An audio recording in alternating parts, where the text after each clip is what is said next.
name is Aleksander Wierzejski and this is the news.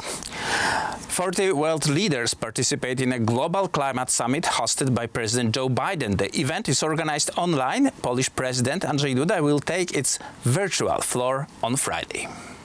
Krzysztof Szczerski, the head of Presidential International Politics Office, stressed that Andrzej Duda will share the experience of our entire region and will present Polish concepts and experiences in the field of just economic transformation, creating new jobs in innovative industries related to the green economy, and will raise energy security issues.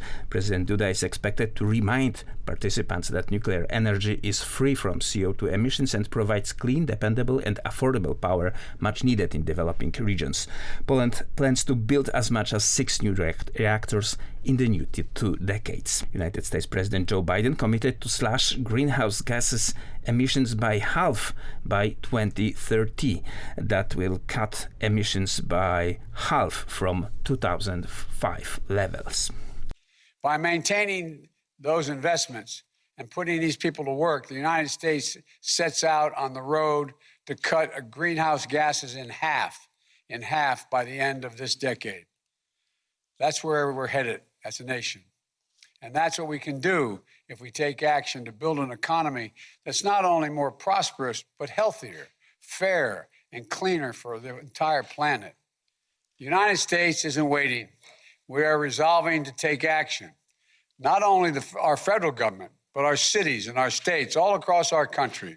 Small businesses, large corporations, American workers in every field.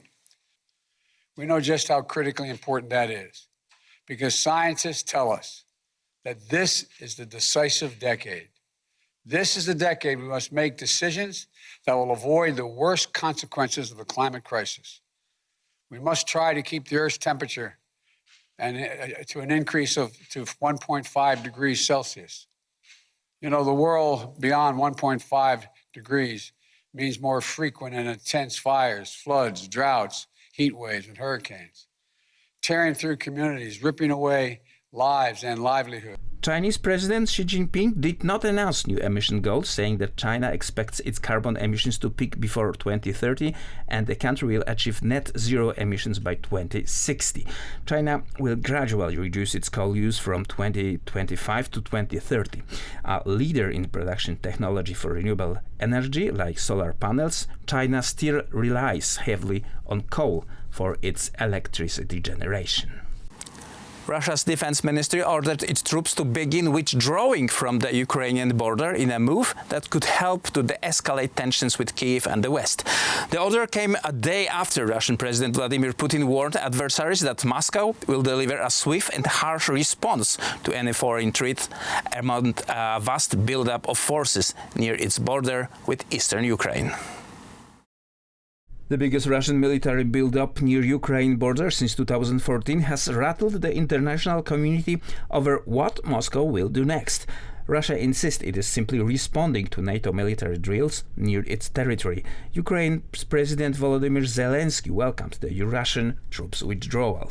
The reduction of troops on our border proportionally reduces tension.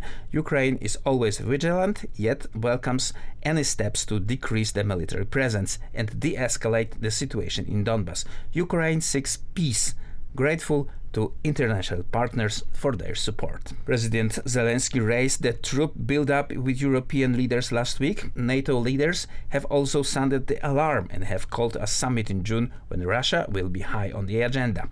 Although Russia has shrugged off the build-up as training exercises in response to threatening actions from NATO, it is also said to be planning to cordon off areas of the Black Sea to foreign shipping. Ukraine fears its ports could be affected. Polish leaders expressed their support to Ukraine. Małgorzata Gosiewska, deputy speaker of the Polish parliament, went as far as to the Ukrainian trenches to cheer up soldiers and assure them about Western support.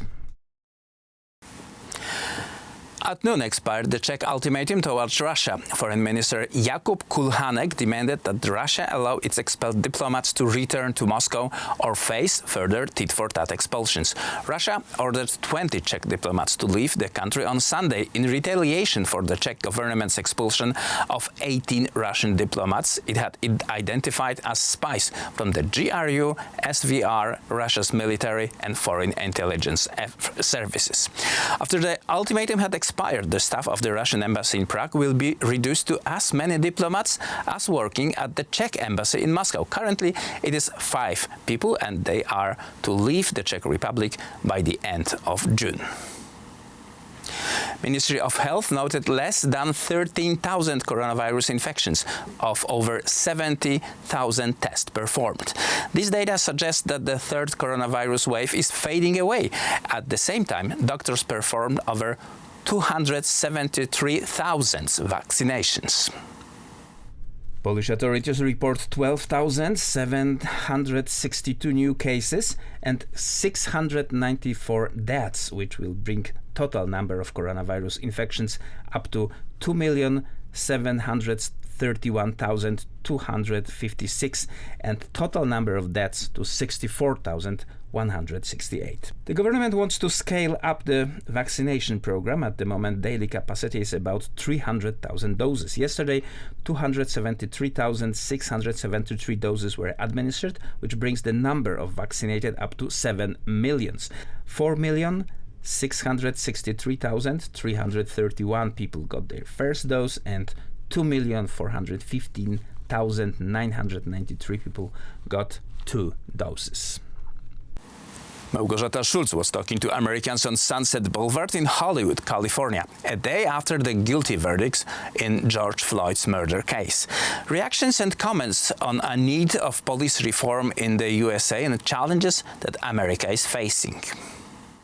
Americans are expecting more police reforms after Tuesday jury verdict. It's been really quiet in Los Angeles. There were some peaceful protests, and people were usually saying the same thing, that this is a great news what happened on Tuesday in America, but this is just the beginning. There should be legislations passed. The thing is that even when the decisions are made in Washington, D.C., every state and every county and the city has a lot of freedom when it comes to the way they run their police departments.